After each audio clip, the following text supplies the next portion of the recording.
All right, this is lesson 2.3, multiplying and dividing integers. You've got one rule that you need to remember as far as whether your answer should be positive or negative. The multiplying and dividing, all of that remains the same. The only question is whether it's a positive or a negative answer. So here's how you figure out if it's positive or negative. You literally count the negative signs. So if you have an even number of negatives, so 0, 2, or 4 negative signs, then your answer will be positive.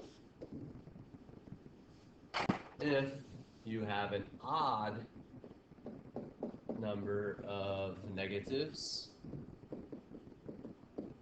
meaning 1, 3, 5 of them, then your answer will be negative. So all your multiplying, all your dividing, all of that stays the same. You just need to, at the end, count your negative signs and then put the appropriate sign. Leave it positive or add the negative sign. So if we look at problem number 1 there, 12 times 8.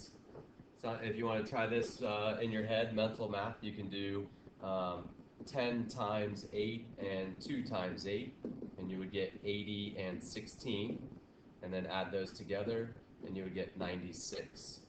Okay, so you just break the 12 down into a 10 and a 2 and make 2 multiplication problems and add those products together. Now we look at our problem.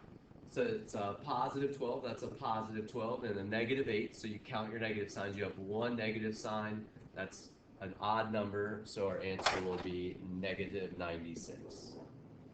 Okay, answer for number 1 there, negative 96.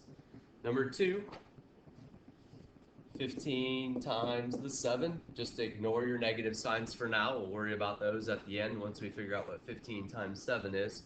Again, you could break this down if you want to 10 times 7 and 5 times 7. You would get 70 and you would get 35. Add those together, you would get 105. And then you need to figure out if your answer is positive or negative. So you go in here and you count your signs. There's 1 negative, 2 negatives. So you have an even number of negatives, so your answer is positive. So your answer is just 105, positive 105. Number 3, same problem here, we're just multiplying 3 numbers together. So again, ignore your signs there. You can do the 21 times the 2. 2 times 1 is 2, 2 times 2 is 4. So you got 42. Now you want to multiply 42 times the 3. 3 times 2 is 6, 3 times 4 is 12. So we know we have 126. Now the question remains, is it positive or negative? So we go back to the original problem. We've got 1 negative, 2 negatives. So we have 2 total negatives, so that's an even number, so our answer stays positive 126. Division, same exact rule for dividing. So ignore the negative sign. So again, hopefully you remember that the top number goes on the inside and the bottom number goes on the outside. So we put sorry about that, but that was written as a fraction.